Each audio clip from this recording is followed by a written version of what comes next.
همسرم بعد از تصادف حتی اسم من رو هم فراموش کرده بود. اما هر شب در خواب فقط یک اسم رو تکرار می کرد. آرمان. و مشکل اینجا بود که من هیچ آرمانی رو در زندگیمون نمی شناختم. اسم من سعیده.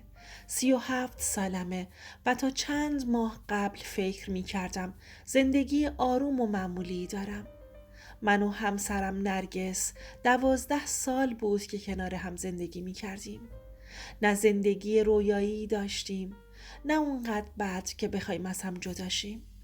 مثل خیلی از آدم ها روزها رو می گذروندیم و به آینده فکر می کردیم. اما یه عصر بارونی همه چیز عوض شد. اون روز نرگس برای خرید از خونه بیرون رفت و دیگه سالم برنگشت. تلفن بیمارستان رو هیچ وقت فراموش نمی کنم.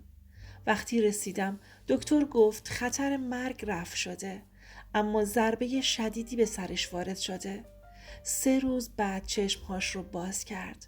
به سمتش رفتم و گفتم نرگس عزیزم، من سعیدم. اما نگاهش کاملا غریبه بود. گفت ببخشید، شما کی هستید؟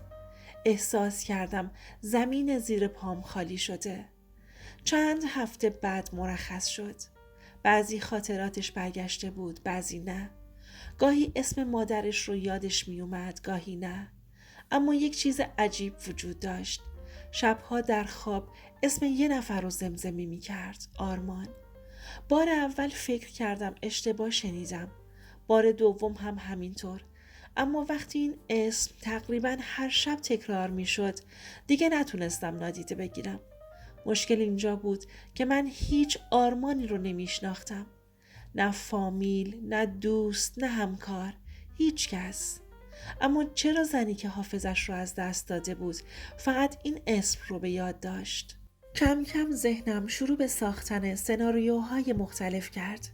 آیا آرمان عشق قدیمی اون بود؟ آیا چیزی رو سالها از من پنهون کرده بود؟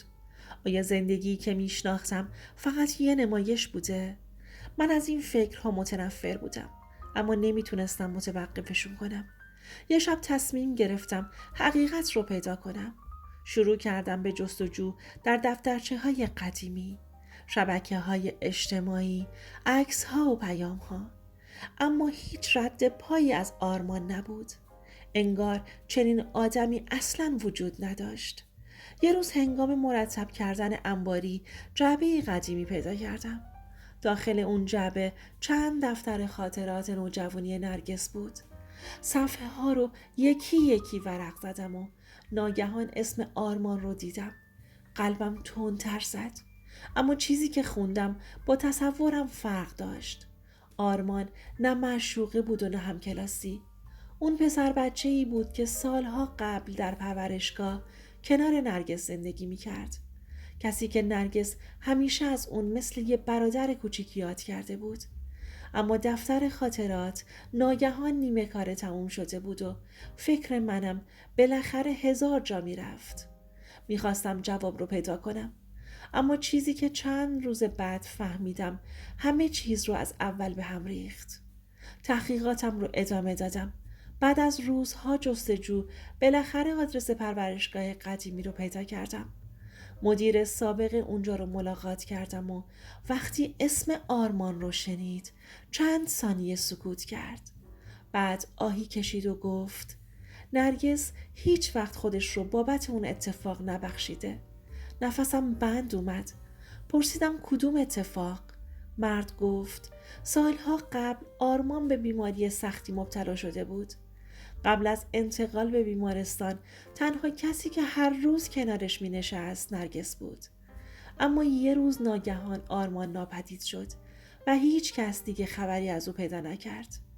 چند هفته بعد تماس عجیبی دریافت کردم.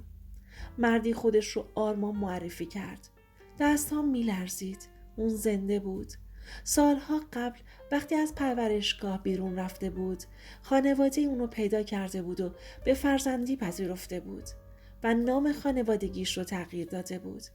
اما وقتی خبر تصادف نرگس رو شنیده بود تصمیم گرفته بود با ما تماس بگیره. اگه اون روز 5 دقیقه دیرتر به اون ملاقات می رسیدم شاید هرگز این صحنه رو نمی دیدم. نرگس روی نیمکت پارک نشسته بود. آرمان آروم نزدیک شد و چند لحظه هیچ کدوم حرفی نزدند. نرگس به چهرش خیره شد و اشک در چشماش جمع شد و برای اولین بار بعد از تصادف گفت آرمان تویی؟ آرمان لبخند تلخی زد اما چشمهاش پر از اشک شد. گفت بالاخره منو یادت اومد نرگس. نرگس دستش رو جلوی دهانش گرفت و با گریه گفت من فکر می کردم دیگه هیچ وقت پیدات نمی کنم. من چند قدم دورتر ایستاده بودم و فقط نگاهش رو می کردم. هنوز برام سخت بود باور کنم. کسی که شبها اسمش رو در خواب می شنیدم نه یک عشق پنهون بوده و نه کسی که بخواد زندگی ما رو خراب کنه. آرمان برای من یه غریبه بود اما برای نرگس یه تکه از گذشتش بود. بعد از چند دقیقه آرمان چشمش افتاد به من. بعد از سلام و علیک کردن به هم گفت شاید ازم بدت اومده باشه. میدونم وقتی اسم منو از زبون نرگس شنیدی فکرهای زیادی کردی. ولی باور کن من فقط کسی بودم که سالها منتظر بودم دوباره خانواده ای رو که زمانی داشتم رو پیدا کنم.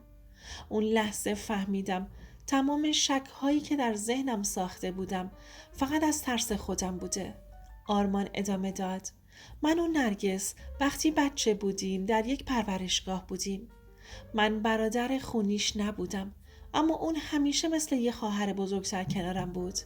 وقتی همه منو تنها گذاشته بودند نرگس تنها کسی بود که دستم رو گرفت. نرگس آروم گریه می کرد. گفت بعد از اون اتفاق همیشه فکر می کردم آرمان هیچ وقت فرصت نکرده زندگی خوبی داشته باشه. همیشه یه گوشه قلبم منتظر بودم یه روز دوباره ببینمش. همون لحظه بود که فهمیدم چرا حافظه نرگس همه چیز رو فراموش کرده بود اما اسم آرمان رو نه. بعضی آدما فقط در ذهن ما نیستن، اونها جایی عمیق‌تن در قلب ما ثبت میشن. اون روز فهمیدم همیشه هر چیزی که پنهون میشه نشانه خیانت نیست. گاهی پشت یه راز، یه درد قدیمی، یه خاطره فراموش نشده یا یه قول نیمه تمام وجود داره. من نزدیک بود به خاطر یه اسم کسی رو قضاوت کنم که سالها شریک زندگی من بوده.